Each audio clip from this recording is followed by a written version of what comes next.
Assalamualaikum warahmatullahi wabarakatuh. Kami dari kelompok 5 ingin menjelaskan bab 4 sistem komputer. Perkenalkan, nama saya Fatir Eladc dari absen 9. Saya Rahman Antikon, 26. Saya Zelika Cahaya Putri Permana, absen 35. Saya Nadia Jen Kavita, absen 23.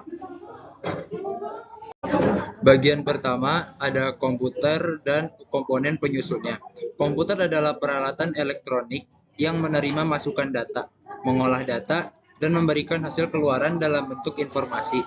Sistem komputer terdiri atas beberapa bagian berikut. 1. Perangkat keras atau hardware. 2. Perangkat lunak atau software. 3. Pengguna. Semua komponen tersebut saling mendukung sehingga komputer dapat beroperasi. Perangkat keras atau hardware adalah komponen fisik pada komputer yang dapat disentuh, dilihat, atau dipindahkan.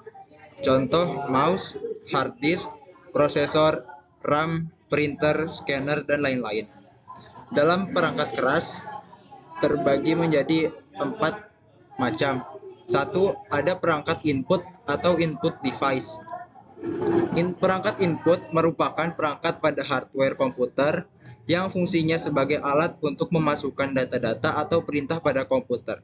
Contohnya keyboard, mouse, webcam, scanner. Yang kedua ada perangkat processing atau processing device.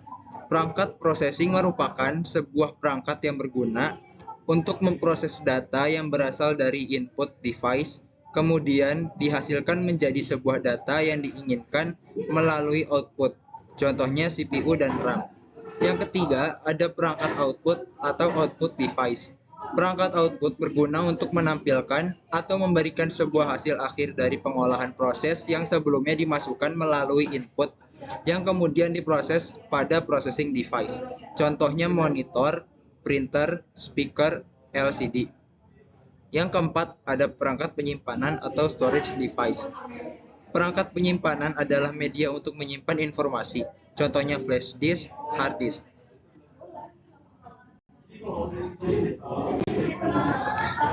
Lalu ada perangkat lunak atau software. Tidak terlihat secara fisik, tetapi berfungsi dan dapat dioperasikan oleh pengguna melalui antarmuka yang disediakan. Contoh sistem operasi, aplikasi, dan lain-lain. Perangkat lunak terbagi menjadi 3. Ada perangkat lunak sistem operasi, perangkat lunak aplikasi, perangkat lunak pemrograman. Perangkat lunak sistem operasi adalah perangkat lunak yang berfungsi untuk mengendalikan seluruh sistem kerja mendasar yang ada di komputer.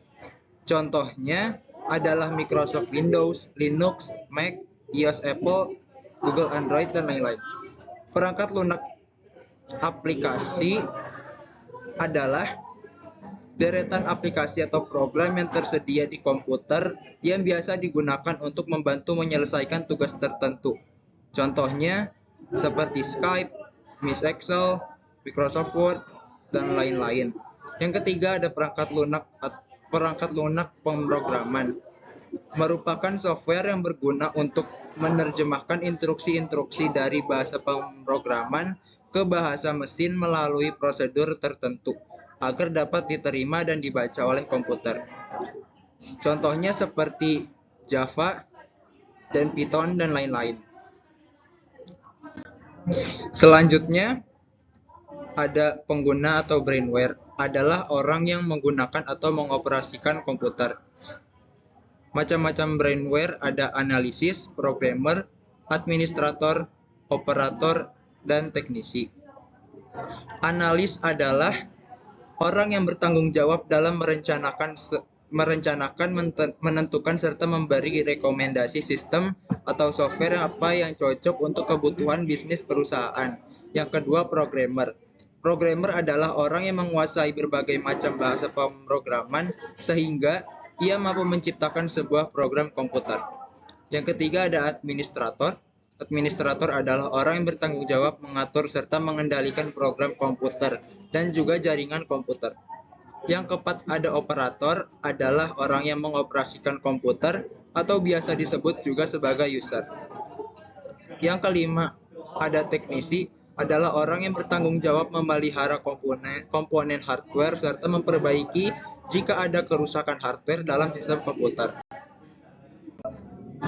Lalu ada jenis-jenis komputer. Yang pertama ada mikrokomputer atau komputer mikro. Merupakan komputer yang memiliki ukuran paling kecil dibandingkan dengan jenis komputer lainnya dan menggunakan mikroprosesor sebagai CPU atau unit pemrosesan utama. Yang kedua ada komputer personal atau PC, memiliki ukuran yang lebih besar dan penyimpanan serta pengolahan data yang lebih besar. Yang ketiga ada mini PC, merupakan komputer peralihan dari komputer personal ke komputer mini yang dipakai di industri.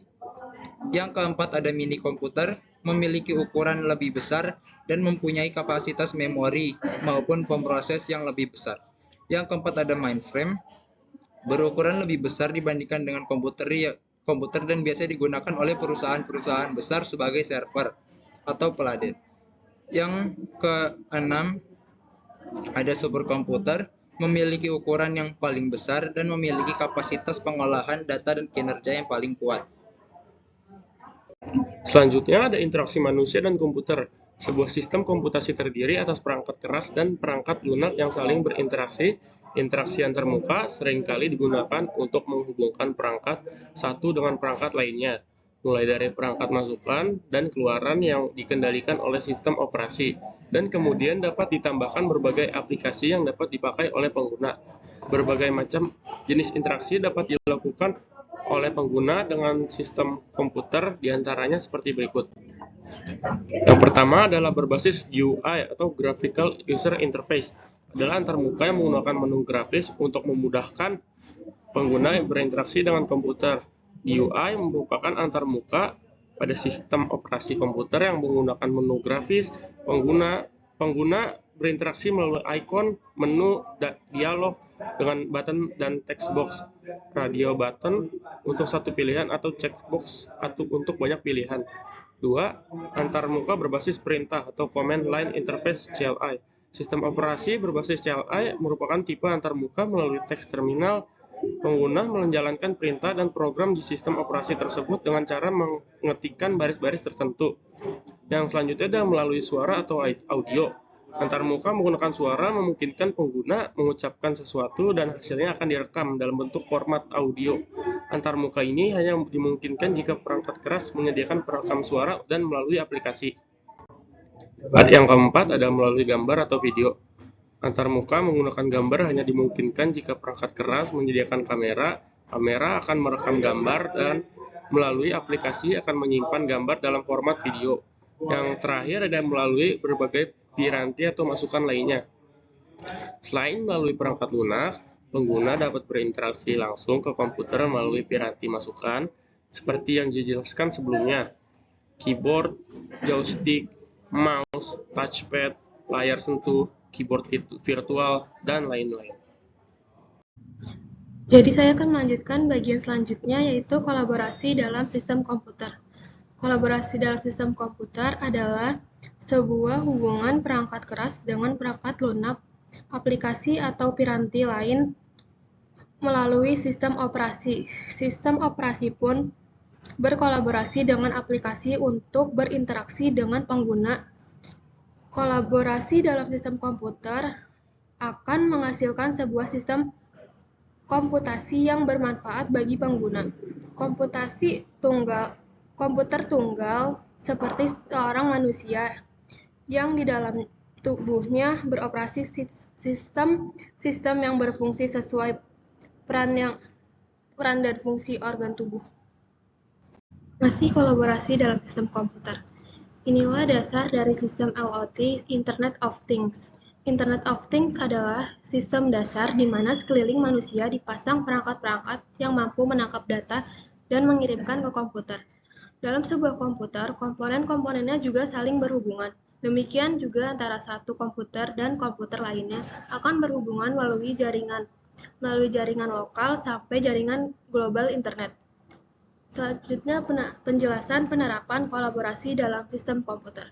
Bahwa dalam sistem komputer terjadi interaksi dan kolaborasi, seperti perangkat lunak yang digunakan di sebuah toko, warnet, kantor, rumah sakit, dan sebagainya.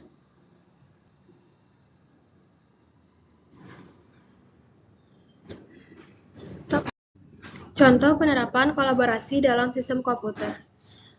Jenisnya 1. Kolaborasi software dengan software lainnya. Contohnya, ketika membeli laptop baru dan akan membuat laporan di dalamnya, perlu menginstal sistem operasi terlebih dahulu sebelum aplikasi mengolah kata. Hal ini menunjukkan bahwa kedua software di atas saling bekerja sama satu sama lainnya. 2. Kolaborasi hardware dengan sesama hardware. Contohnya, saat kita mencolokkan sebuah perangkat keras dengan perangkat keras lainnya, misalnya mencolokkan flash disk atau mouse ke komputer. Contoh berikutnya yaitu saat kita mengambil foto menggunakan webcam yang ada pada komputer dan kemudian hasilnya akan dicetak menggunakan printer. Ini juga contoh penerapan dalam kolaborasi sistem komputer. Saya akan menjelaskan bagian D, yaitu sistem operasi. Sistem operasi atau bisa disebut juga OS adalah perangkat lunak sistem yang mengelola perangkat keras komputer, sumber daya perangkat lunak, dan menyediakan layanan umum untuk program komputer. Sistem operasi berfungsi untuk mengendalikan, mengontrol, atau memberi koneksi antar perangkat keras komputer. Contoh dari sistem operasi ialah MS Windows, Linux, macOS, Android, iOS, dan sebagainya.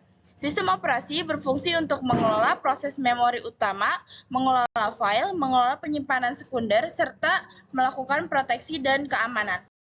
Pengertian booting. Booting adalah proses menyalakan komputer dan memulai sistem operasi, yaitu dengan cara daya atau power dihidupkan. Yang kedua, post power on self-test. Yang ketiga, memuat BIOS, Basic Input Out System. Yang keempat, memuat sistem operasi. Yang kelima, mengalihkan kontrol ke sistem operasi. Pengertian multitasking. Multitasking pada komputer adalah kemampuan komputer untuk mengoperasikan beberapa program sekaligus. Pengertian cara kerja komputer. Cara kerja komputer adalah menerima input, memprosesnya, dan menghasilkan sebuah output. Pengertian CPU atau bisa disebut juga dengan Central Processing Unit adalah komponen utama dari komputer yang bertanggung jawab untuk mengeksekusi instruksi-instruksi yang diberikan kepada komputer. Lanjut ke fungsi sistem operasi, yaitu menyediakan antarmuka ke pengguna untuk berinteraksi dengan komputer. Tanpa antarmuka yang mudah digunakan, komputer akan sulit untuk digunakan. Yang kedua, mengendalikan input dan output. Yang ketiga, mengelola perangkat keras dan periferal. Yang keempat, mengelola pemuatan perangkat lunak dan menjalankan perangkat lunak. Yang kelima, mengelola file, copy, save, sort, delete. Yang keenam, menangani interupsi dan kesalahan atau bisa disebut juga dengan error. Yang ketujuh, mengelola prosesor. Yang kedelapan, mengelola memori. Dan yang kesembilan, mengelola keamanan. Sekian penjelasan dari kami, kurang lebihnya mohon maaf. Wassalamualaikum warahmatullahi wabarakatuh.